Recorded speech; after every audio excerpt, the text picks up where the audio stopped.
Okay, at this time, I will call the March 14th meeting of the West Memphis Utility Commission to order. First item on the agenda is the minutes for the April 8th. You received those in your packets. Do we have any additions or deletions? Do I have a motion? I make a motion that we approve Mr. it. Holmes makes a motion to approve. Brown, second. All in favor? Aye.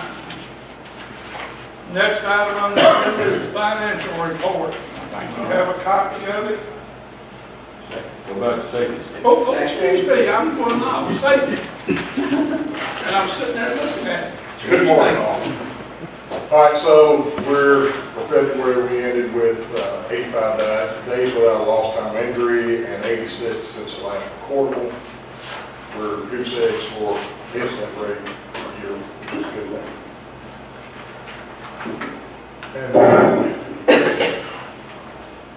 And then the February safety meeting is over embracing change, and the change is inevitable, and it's got more to do with how you react to it. And the focus on safety is one of the biggest changes that happens in recent years. And some of that mindset of back in the day, we used to do this, or we didn't have to worry about safety and all that. That's all good experiences there, but you have to learn how to, continue to progress with the new rules and safety, to still be, keeping up relevancy with what's going on.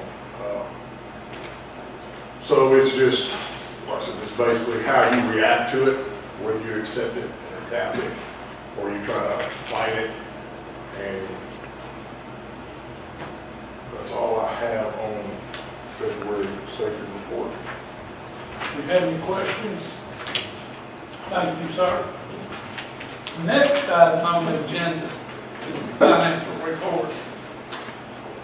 Good morning. Ethel's in training this morning, so I'm going to go ahead and give a brief update on the financial report. So you can see we had strong revenues in electric for February.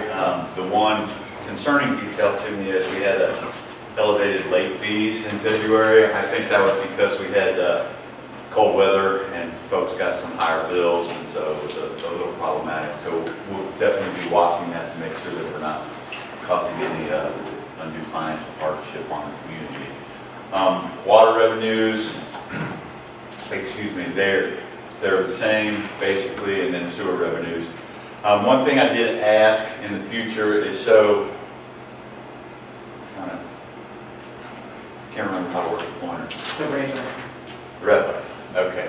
So I did ask in the finance department in the updates to start, so these are, the account names, to put the actual department numbers, because these are payroll expenses, these are total expenses for each department. And so I did ask her to put the actual department names on there so that it would be easier for you guys to see which department was using, accruing the most expenses. We have our year-to-date net profit is $3,500,000, so $3.5 million, which is strong earnings. So we're doing a good job maintaining our revenues versus our expenses. So, any questions about the financial report? One suggestion. Can we change colors on this from red? I pull that out and saw all the red numbers. Sure. Yeah. Whoa! So you just want it black or? Well, no, it can be red usually. Red would be a flag, right? Yeah. You don't have to do that. No, it's okay. Do it for a purpose. Any other questions, suggestions? Okay. Thank you. Next item on the agenda is AMI update. So, Maria's here to give a quick update on AMI. Good morning. Morning. All right, as we're still rolling on with the water meters, getting them installed, and some of the transformer metering that we are doing in-house. So far on the waters, we've got 5,427, should have about 5,000 more on residential and small commercial, 1,000 to 1,500 on our bigger commercial and industry. It's going well. We're moving on, getting reads, and hopefully, as the weather gets better, no rain and all that, and it gets warmer, these guys move on, do a few more than 50 today, hopefully 80 to 100, and get this completed midsummer. Do you want to talk a little bit about some of the challenges with the water meters that we're running into?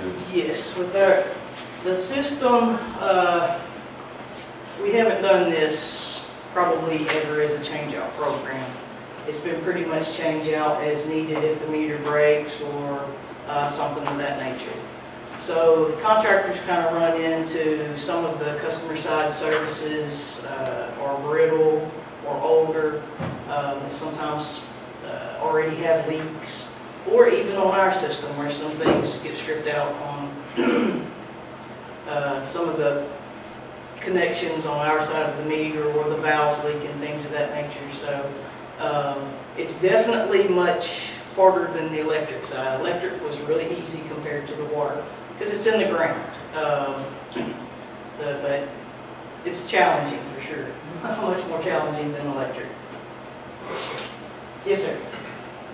As we've got these areas that's got the new meters, electric meters installed, are we testing it out? Are we reading those to see if we have any problems with those? Yes, we can see them, and also get an exceptions report every morning that throws out that says, hey, this one is in an outage, like partial power, or that, you know, it has stopped reading or sending reads, things like that, that I send my service guys out to check.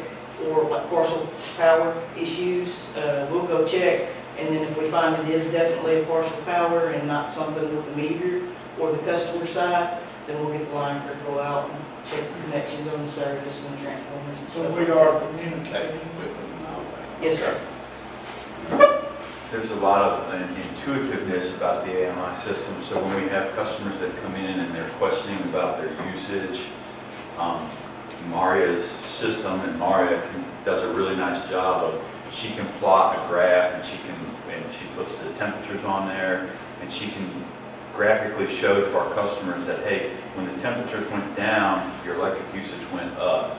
So the AMI meters are calibrated, we're sure they're accurate, they measure in real time, and we can see where the usage goes up and down, and it's very useful when we're talking to our customers when they have billing questions for us. Definitely. And once we get that customer portal up and running and getting some emails into the system and things of that nature, we'll also be able to mirror, the customer will be able to log in, log on, and then customer service will be able to mirror what they're seeing as well in that portal to try to help talk them through their usage and things of that nature.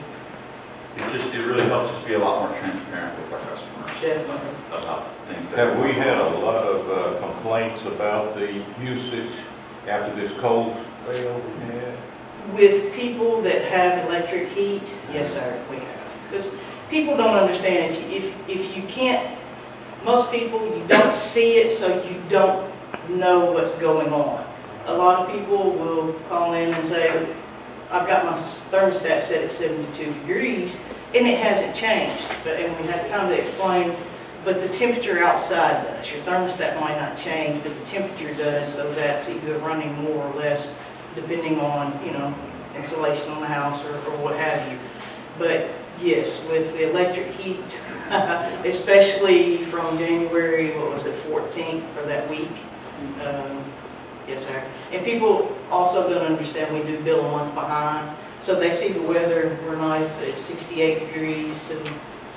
So we also try to explain that too, to let them know that we're billing a month behind, so that would be on their bill. Yes, sir. Anybody else? Thank you. Appreciate it. Next item is wastewater treatment plant update. So this was March 1st. They were digging out the site for the last clarifier that they need to put in, and they've begun working on doing the trough walls on the inside of the clarifiers. They're doing slabs and the walls that they're pouring with the concrete right now. They're still currently working on this first wall, on the first clarifier that they got up. This is where we are with the third one as of yesterday morning. They've dug out the pipes. They've got all the pipes laid out that they're working on laying out underneath the final clarifier, and they've started working on formwork. And they're working on excavating and laying the material for the slab that will go down. So from what I've heard from talking with the contractors, they're getting to where they're mostly done with the structural work. So once they finish this final clarifier, they're saying it's going to look a lot slower. Like, we're not going to be able to see as much changes going on as we thought, because they're not done. They're like maximum 30% done, but most of the concrete and structural work is almost finished. They've worked on, they're starting to, in the back, they're starting to sink the first EQ pump basin caisson. That's what they're working on back here. And we've gotten 2 of the aerators in. There's a picture of 2 of the aerators. From where they are working currently, I can't get a good picture of all of them, but they have all of the aerators that were paid for by Coca-Cola in all of our new ones. So they're working right along. Some other details about the treatment plant is, so we've had relatively low rainfall this season, and that's had a positive economic impact on the project because we haven't had to engage in dewatering like we thought we were going to. So there will be a cost savings because we've got 2 of the clarifiers already in, and the third one's excavated, and we're in pretty good shape. And as long as we can get that in before we get any significant rains, we will have saved a significant amount of money on the project because we haven't had to engage in dewatering activities. So that's a big deal. When I say significant, $1 million. So, and like, are you guys familiar with the clarifiers and why Coca-Cola bought those for us? Or the aerators? Have we talked about that before? I'm sorry, it's just because I haven't been here. No. Do you want to talk about that, Denise? Really, last year, we started having a little bit of an issue with Coca-Cola and a problem at the wastewater treatment plant. Their BODs were extremely high, and they were causing the DO to be low in the ditches. And we've had a lot of done a lot of sampling and analysis, and we also had Dr. Larry Moore, who used to be, if not, I'm not sure if he still does, teaches at the University of Memphis, plus he's been in environmental work for a long time. I asked him to come over and meet with Coke, and Coke gave him a tour of the plant.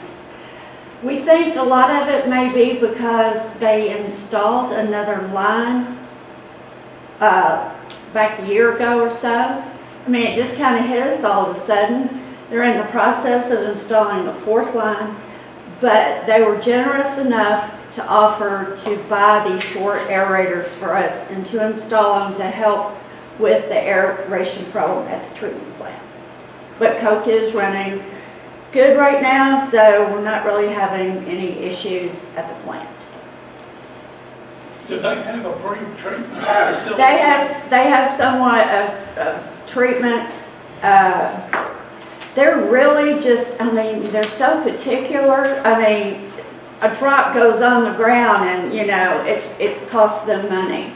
They do have some treatment, and They asked to do this at first, and if we have additional problems with the fourth line that'll be in, I think sometime later on this year, we may require them to put in additional pretreatment. What does it cost them to do that?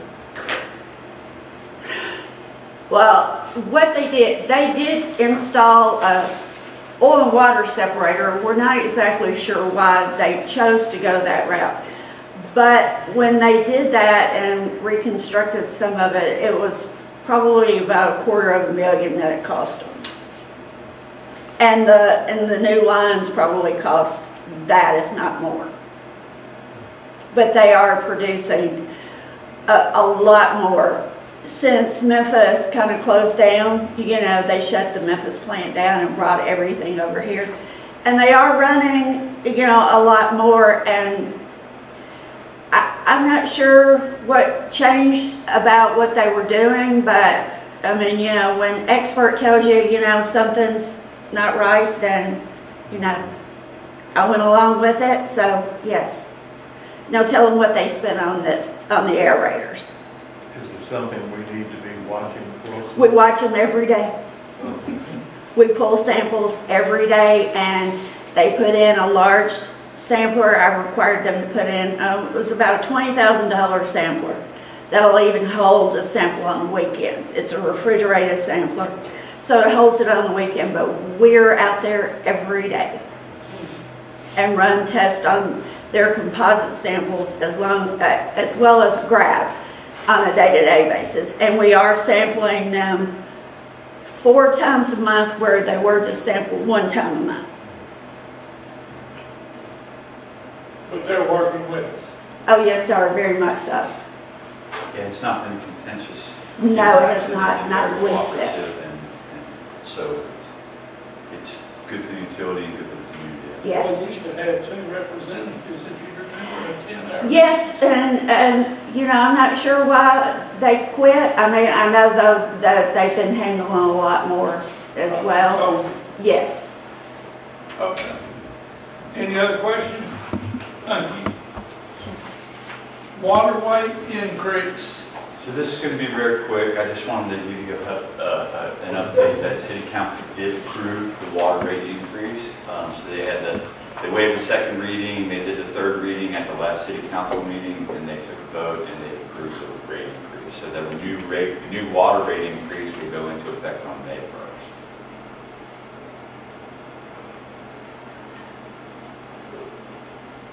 Any questions?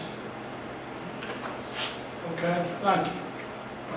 Next item, 7, is fiber update.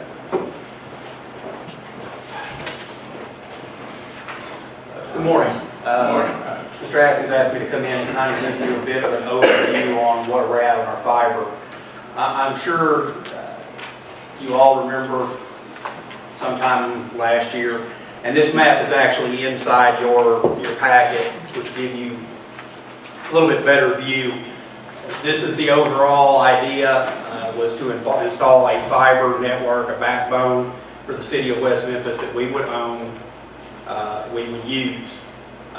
The initial planning here by Finley was completed. There have been a few changes, nothing drastic, just some minor locations. What we're planning is the first stage is already complete, which is carrying us towards the HUD housing, which is roughly, starts here at our office. It bores all the way to 7th Street, comes up on the 7th Street pole and goes on poles all the way down to where it meets at Pond 10, which is a HUD housing service, where we're planning to be able to provide customer service for the HUD clients.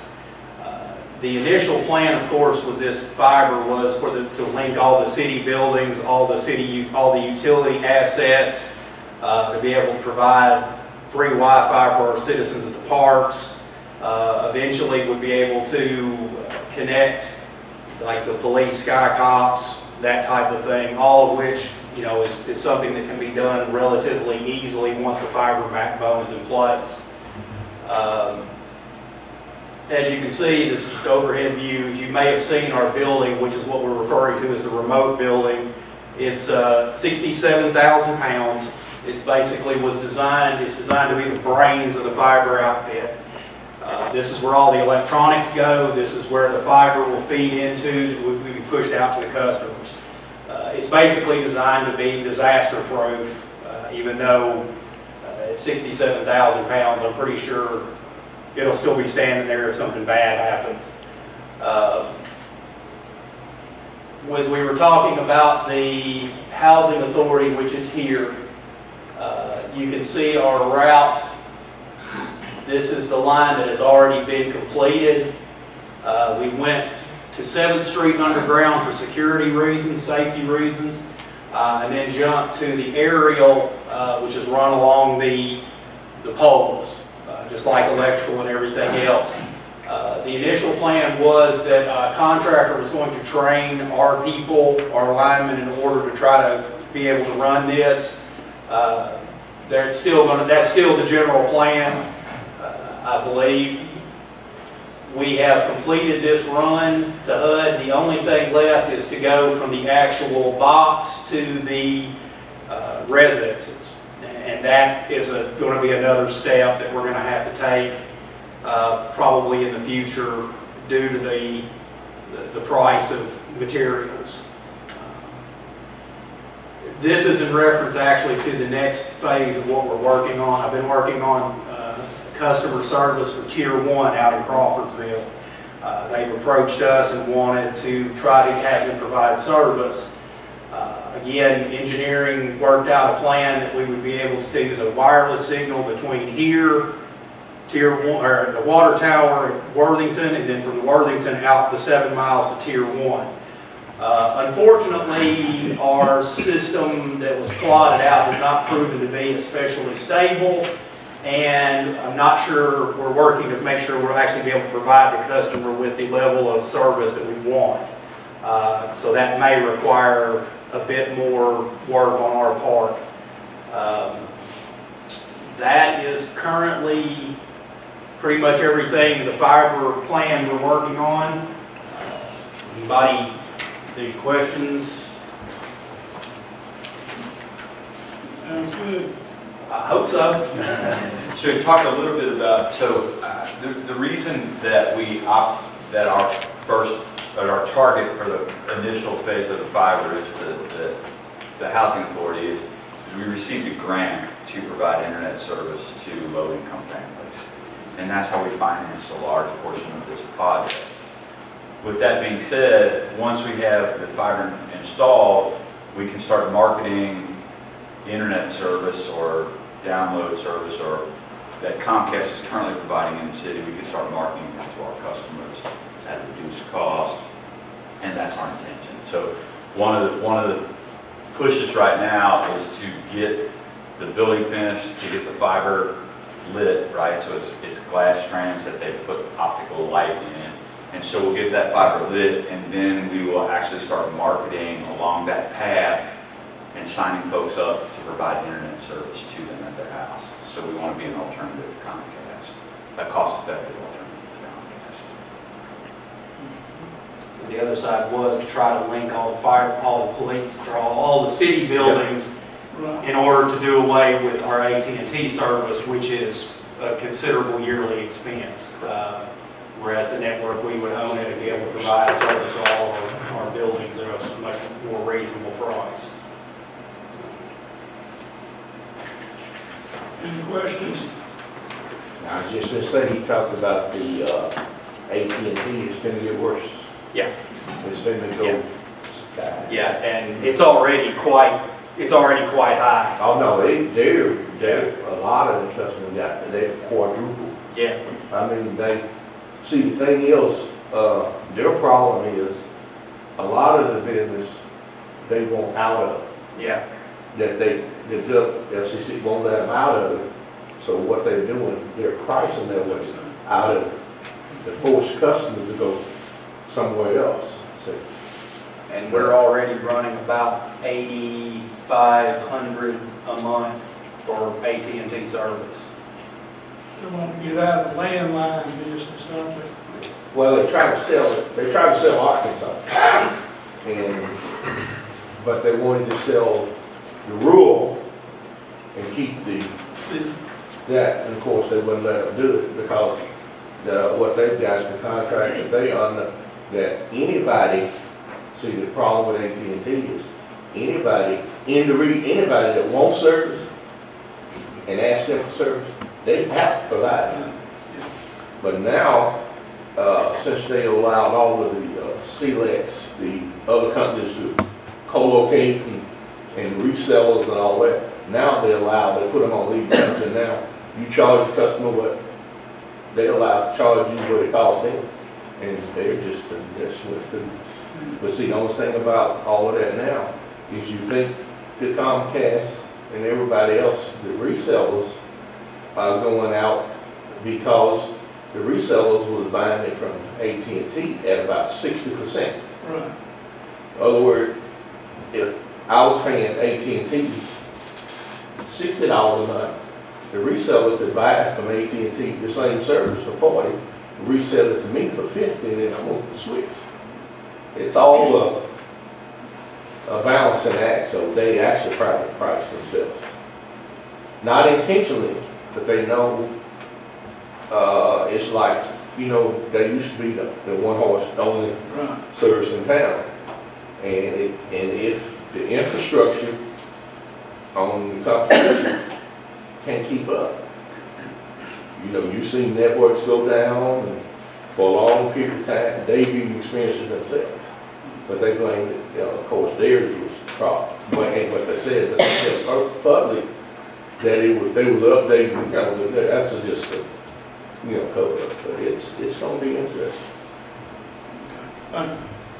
The other benefit for the utility in terms of the fiber network is it will give us a lot more flexibility in communications from our utility facilities. So from substation to substation, and we can engage in some of the newer technologies about what we would call self-healing networks. So the largest expenditure on some of those devices is the communication to the device. And so once we get this fiber ring installed, we'll be able to put automated equipment out on our distribution system that can restore power before we ever roll a truck. Right, so that's going to be a large benefit when we get this ring installed. It will help with our reliability, it will help with our expenses. So there's a lot of benefits to this fiber project. Kind of ties into the next topic. Oh, I'm sorry. Next topic. Any questions on? I thought it was substation. Okay. Next item is the flood bond, flood mitigation update. Do you want me to talk about this, or do you want to talk about the flood pond after?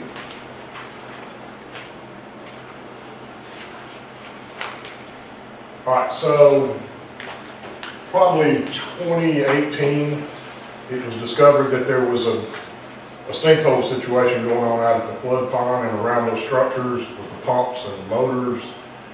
And eventually it kept getting worse as we were trying to figure out why and do some repairs to it. The building ended up collapsing in on the pad, on the concrete. So there's been extensive work done there. Like I said, this all started about 2018. Last May of 2023, the building was relocated further away.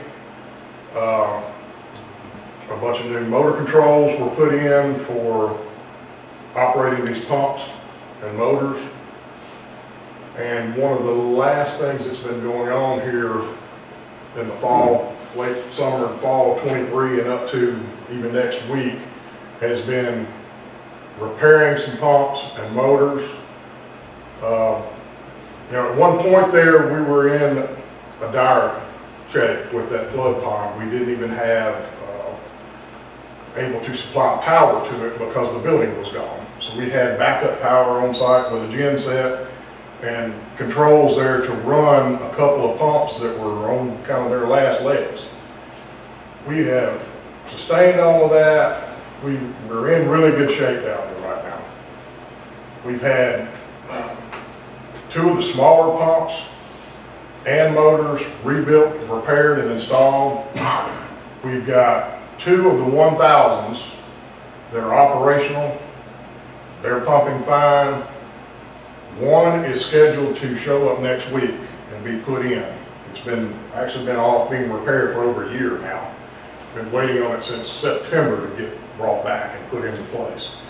They're promising me that next week on the 19th, we're going to get that pump delivered. We're going to get it installed. We've got a rebuilt 1,000 horsepower motor sitting there to couple up to it.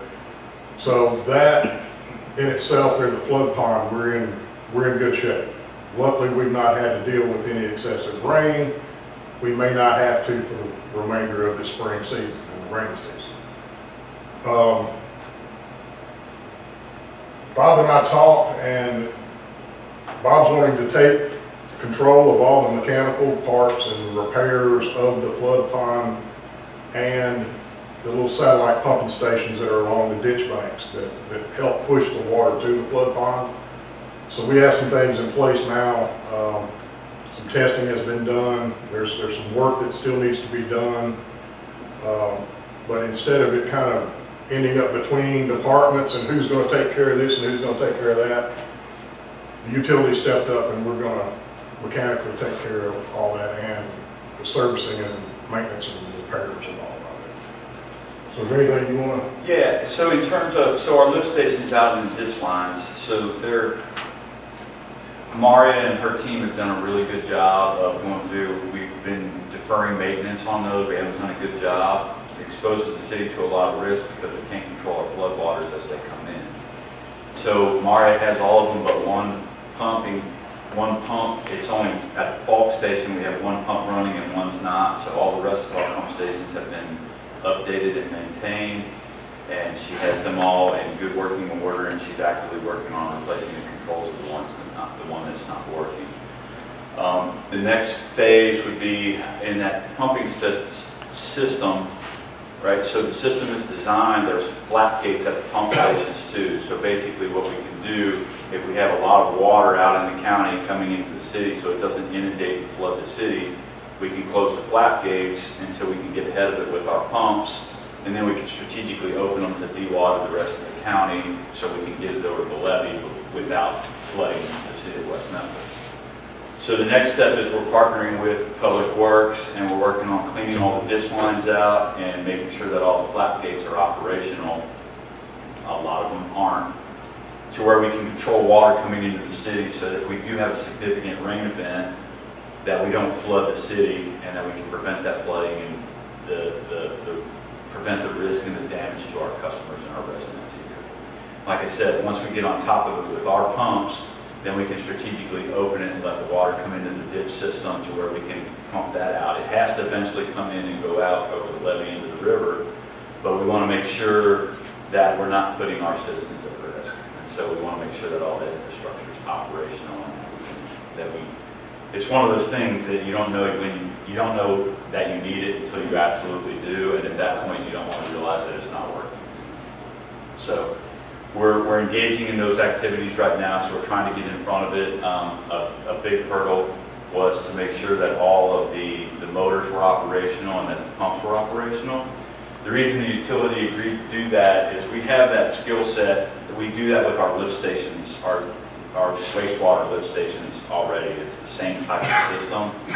And Maria's team they do all the controls for all of those things. And so it's a really good fit for us to do it versus Public Works because we have that skill set, we have the appropriate tools, and we have the manpower to do it. So it's a better fit for us to do it, and it's a better for the community as a whole. So we're going to take over the maintenance of those pumps, and we're working on building a maintenance program to where we can make sure that we're doing that every year. Any other questions, comments? Next item on the agenda is the Owens substation update.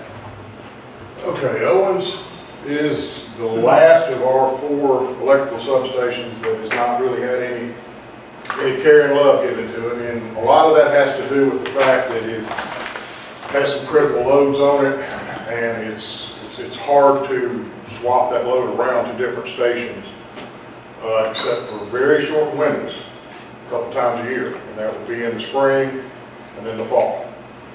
So I think that this building upgrade and replacement has been getting talked about for 5-6 years. Yes, sir. Here's Owens. Owens is Glenn Bailey. Okay. Yeah, the station at Glenn Bailey. One of the critical loads on Owen substation is South. Yes. And because of that creates an issue with trying to swap that load around and spread it around to other stations. And hopefully this will not completely have to be taken offline when this does happen. But what you have in your packet is a recommendation from Fisher Arnold, who kind of has been over this project for a couple of years now. We opened bids back, it was this October the 26th of last year. And you may ask why so far back. Well, it was, the thought process was that if we open them in October, we may be able to try to do this spring. Well, with some of these lead times about 30+ weeks, all the way up to 70 weeks, that's pushing us into May. So the plan is to try to initiate this in the fall of this year. Their recommendation is for Modular Connections, LLC, due to there were some costs not included on the low bid from VFP, that when you add all that back into it, it was going to be above this 198,000. So their recommendation is to take that bid and move with it, and that's what I'm asking y'all to approve, accepting that bid. We are kind of on a little bit of a time crunch to get the 36 weeks that they're projecting will put us in the middle of November. There is a public, I'm sorry. No, go ahead. There is a public safety component to the upgrading of the building as well. So it's part of the package in this. There will be a battery backup to the relay systems and the substations. So when we have a fault out on the line or a piece of wire comes down, so our relays are what opens the breaker in the system. And if we lose station power at that facility, those relays won't operate as it sits right now. And so one of the other components to this building is we're putting battery backups in there. So the battery backups, if we lose station power to the substation, the battery backup will still enable those relays and breakers to operate. And so if we have a fault or something happen out on the distribution line while we don't have station power, think ice storm, right? Those facilities will continue to operate as designed. So there is a large public safety component into this. And from an employee safety standpoint as well, let me do just a bit of explaining. Those relays are sitting inside the individual breakers right now. So if you have to manually operate that breaker at the station, you're standing right there with the potential failure right there by you, where inside a control house is the way the other three have been set up, and it's a much safer atmosphere for our employees too out there working. Okay, do I have a motion to approve Modular Connections LLC's bid of $198,232 for the control building for Owen Station? So, Motion by Mr. Phelps, second. excuse me, Second. second by Mr. Smith. Any further discussion? All in favor? All opposed? Motion passes. Thank you. Anything else to come before us? I just had a couple more general updates I wanted to give. So we have requested, the state of Arkansas offered to have a program that they will go out and they will do an audit of all of our water services to identify any lead surfaces that we have in our system. We have requested that they do that. We provided them the list of services in our service area. And basically what they will do is they're using a contractor, Warner Shipland, and they will come out and they will expose all the services. They will identify what the service is constructed of. They will identify any lead services that we have in our system. They will provide us with a database that has the documentation of all those services. And if we do have any lead services, then there's another program in the state that we will get funding to help to replace those lead services.